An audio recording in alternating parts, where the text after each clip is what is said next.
This is a podcast by The Straits Times and Money FM 89.3.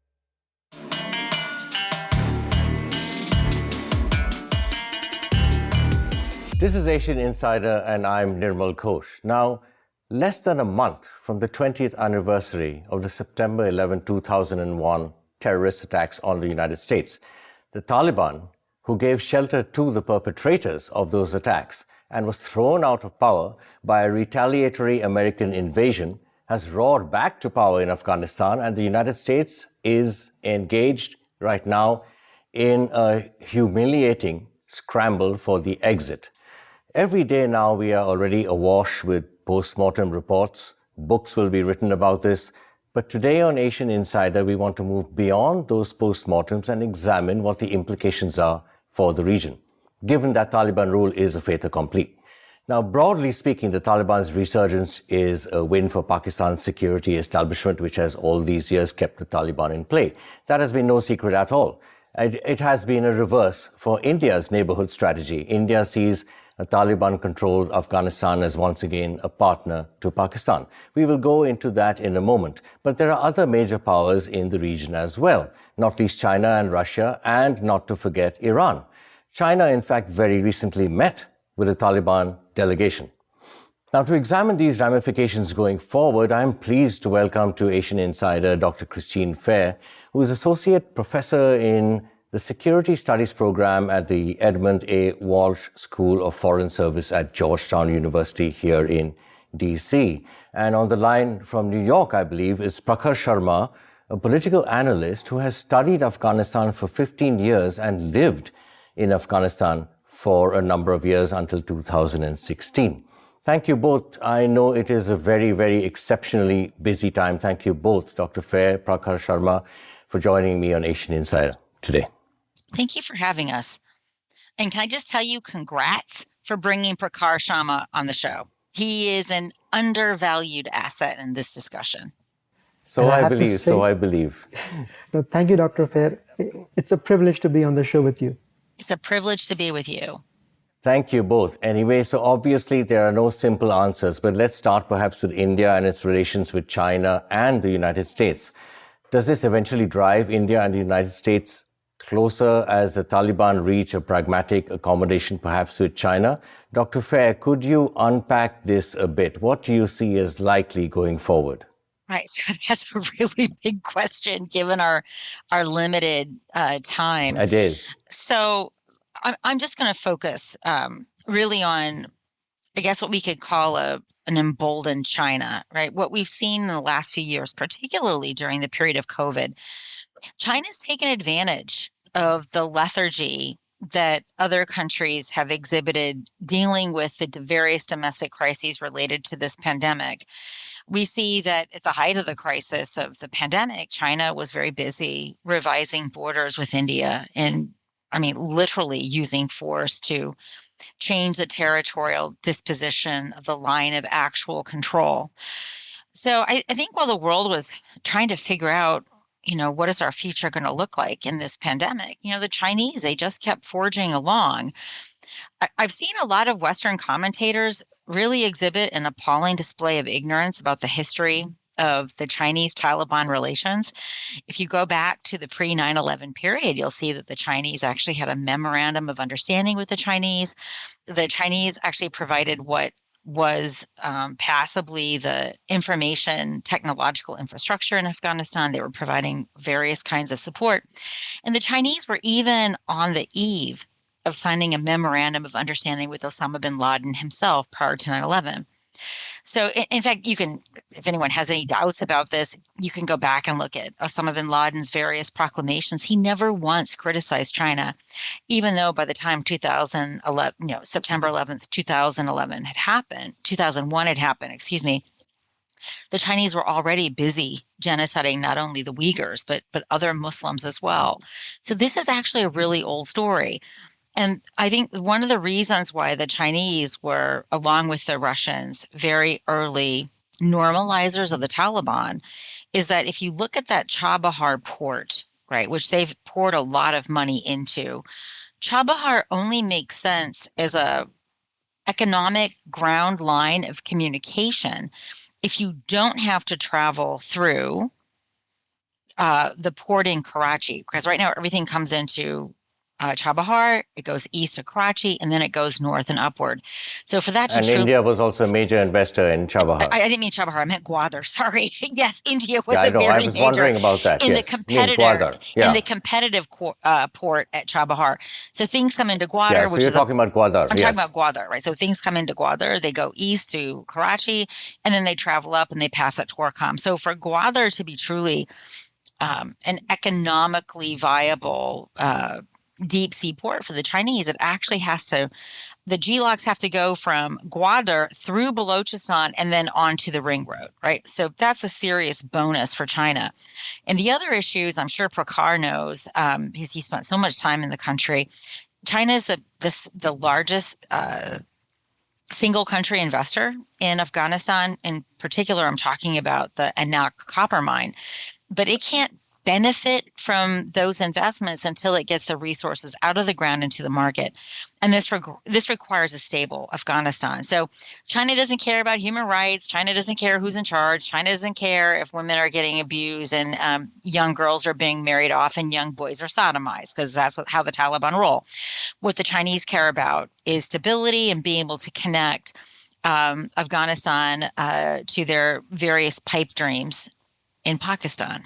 Right. Okay. So just a quick interjection before I go on to Prakhar Sharma, your thoughts on that as well. So yeah, just for the benefit of people who are listening to this, Gwadar is in Pakistan and invested in by the Chinese, and Chabahar is in Iran, and India is a major investor in Chabahar. So these are the two strategic. Yeah, but also thoughts. The Chinese are in Chabahar. Yeah, too.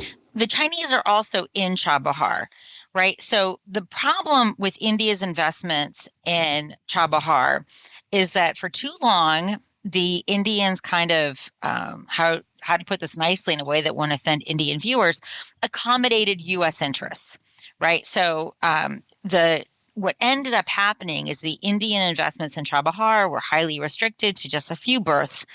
And the Iranians basically said, look, we're willing to go with China if you can't get your crap together.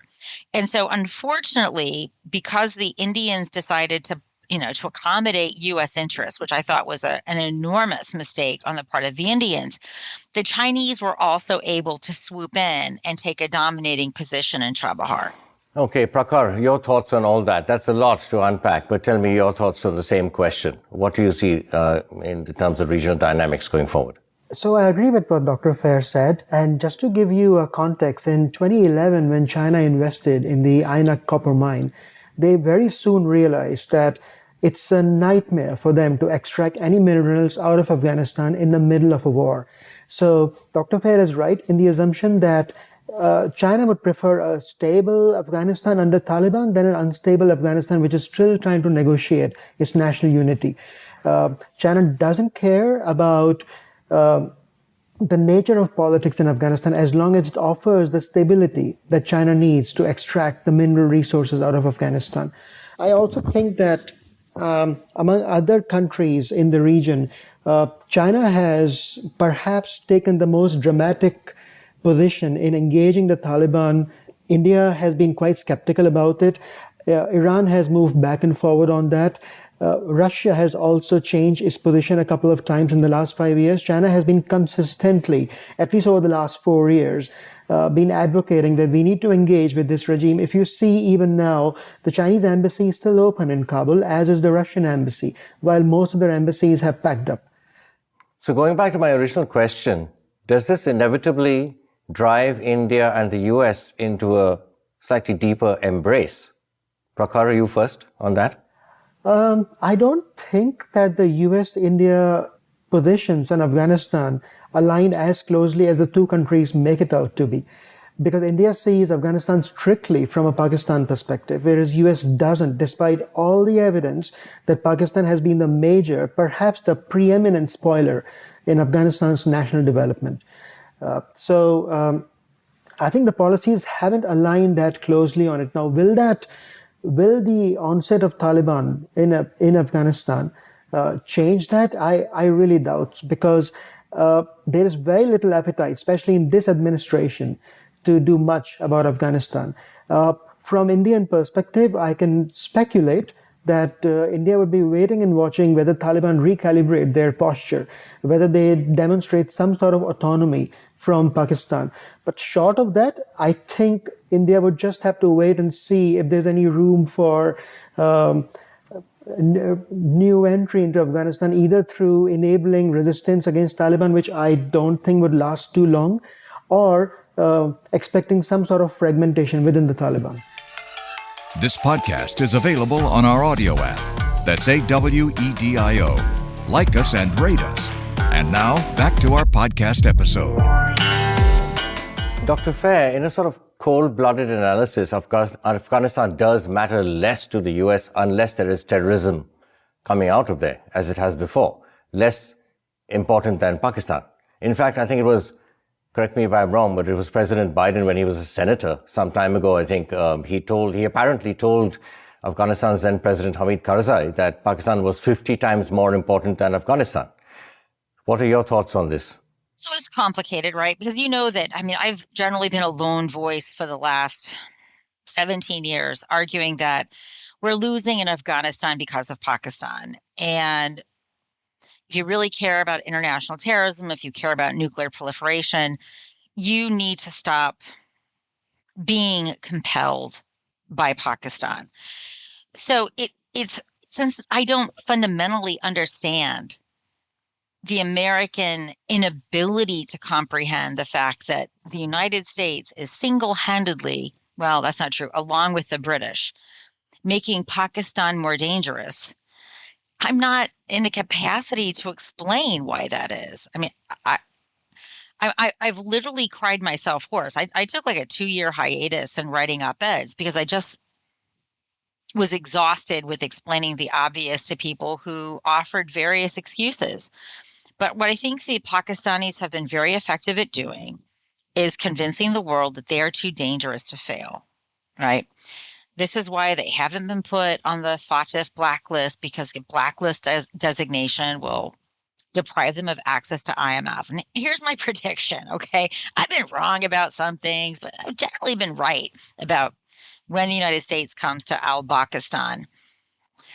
With our embassy gone, we are going to be more dependent upon the Pakistanis than ever to get intelligence about what's happening in Afghanistan. We are going to seek to rent their acquiescence to possibly be able to base drones from Afghanistan. They're going to exploit that vulnerability. They're going to give us misinformation, all the stuff that the Pakistanis are notorious for doing. So whereas if we were to look at this rationally, right, taking aside the American strategic cultural approach to Pakistan, we would say that rolling down our footprint in Afghanistan would make us less dependent upon Pakistan. Therefore, we might be able to consider sensible things that I've been arguing for 17 years, like sanctions. No, that's not what's going to happen. We're going to hunker down. It's sort of like a woman who's abused by her husband. No one else understands her except her abuser, and so she keeps going back to him. I also think the Pakistanis are the maestros of writing rent-seeking narratives, and the Americans are such historical ignoramuses that they fall for it all the time. Here's my prediction. Pakistan is going to say, oh my goodness, poor Pakistan. The Americans have left a total disaster on our borders, and we are going to need more money to kill terrorists. And the Washington crowd is going to be like, oh my God, that's totally true. We have completely abandoned Pakistan. They have all these terrorists to kill, and we have to give them money. And then Pakistan is also going to be rewarded for being the fireman in the fire that it started, is going to argue that, oh, we need to have international support for all these Afghan refugees that are like besieging us. Right. This has been I can't even say this without, mockery in my voice, because this is what Pakistan does time and time again. And the expletive deleted out of reference to you, Mr. Ghosh, the United States falls for it every expletive deleted time. So basically not much change, but we're looking at an evolving, loose sort of accommodation between Pakistan, Taliban regime in Afghanistan, and China, right? Which is And then you have India. Again, back to my question, do India and the US get a little closer because of this? Inevitably, willy-nilly. And India is, remember, part of the Quad, if we sort of venture further away. So in America and India have these. Don't get me started mocking the shortcomings of the Quad. That's a whole other discussion in Tundi Muddin should be here for that. But the US-India relationship, do you think it might, although there is sort of widespread disappointment at this fiasco in Afghanistan, do you think that in strategic terms, the US-India relationship will solidify going forward in terms of especially the overall threat, which is the real threat from the US's point of view, which is China? I mean, President Biden has said that we have to focus on China. All right. So, I mean, I'm a pessimist, right? So I've always been a pessimist. There's two problems with that proposition. One, the United States has actually been quite derelict in keeping up with the various kinds of threats that China poses. We really don't have a credible way of compelling China to stop trying to forcefully change borders, whether it's with India, whether it's with respect to making islands and weaponizing them in the South China Sea, whether it's respect to cybersecurity or, quite frankly, naval control. The United States, I mean, it's really abdicated for a variety of reasons. But much of what the U.S.-India relationship was predicated on was this belief that over time, India was going to be a major military actor. And this has been going on for 20 years, really going back to President Clinton, the husband, not the wife, unfortunately. It was his big idea that this was going to be an important partner. It was hobbled because of India's commitments to its nuclear program, and Bush took it forward. But what we've really seen in these past 20 years is that India hasn't made the significant defense reforms that would make India a significant player. Even Modi, even though, I have no tolerance for his communal nonsense, he did try to argue to Indians, at least, and to his international partners, that he really wants to adopt a harder-nosed, realist foreign policy that requires significant defense modernizations. And instead, he's largely squandered his political capital on ridiculous communal projects such as the Ram Mandir, And what we really needed him to be doing was making serious defense equipment investments. We needed him to begin right-sizing the Indian army, which is obviously very difficult to do given the political problems that would engender. But if someone with the ostensible political mandate of Modi cannot make those reforms happen, what are the prospects for a future government that has to rely upon shaky coalitions? And I can tell you, there's a lot of resentment in Washington, D.C. People I know quite well in the Trump administration that moved heaven and earth to make it possible for India to buy armed drones. This wasn't something that was trivial, and India basically rubbished that, saying it was too expensive. So, India is kind of taxing the patience of Americans. India says we're important. India says we're going to be important. India keeps saying it's going to rise, but yet it somehow never rises. And so between the American failure to deal with the threat of the rising China and India's own problems, I think these tensions are quite natural. And then this longstanding difference of opinion about how American thinks that access to Pakistan is important, and the Indians just think that and I have to say I'm more sympathetic with the Indian view, that we're simply indulging Pakistan and making it more dangerous.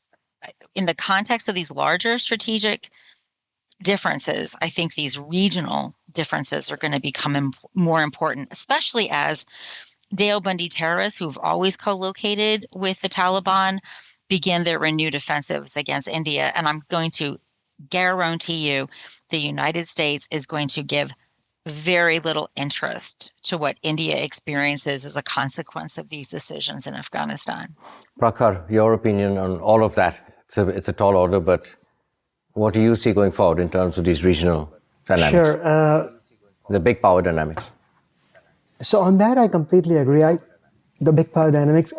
I don't think that what happened in Afghanistan is dramatically going to alter the relations between India and the US. Um, I've heard it so many times since I started studying Afghanistan that Afghanistan is just not important enough for the US. It's Pakistan. That's Afghanistan, just a sideshow. But for India, Afghanistan is extremely important, whether you look at it from the regional security perspective or the Pakistani perspective.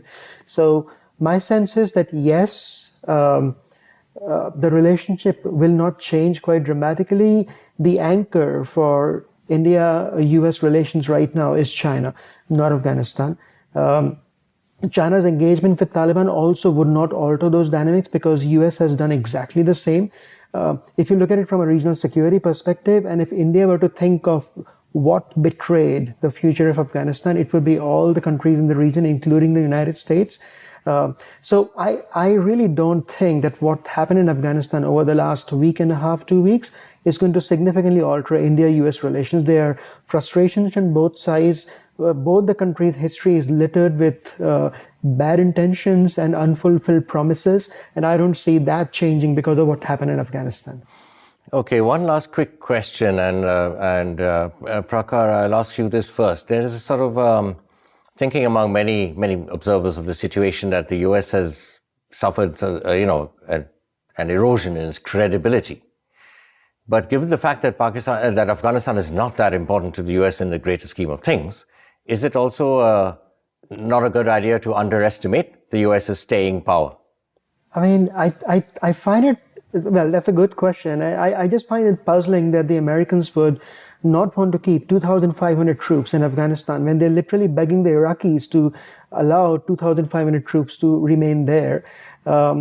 If the US strikes a deal with the Taliban, which they did, why did they have to honor that agreement way ahead of schedule and declare it publicly to not give your ostensible ally in the Afghan government any room for negotiation with the Taliban?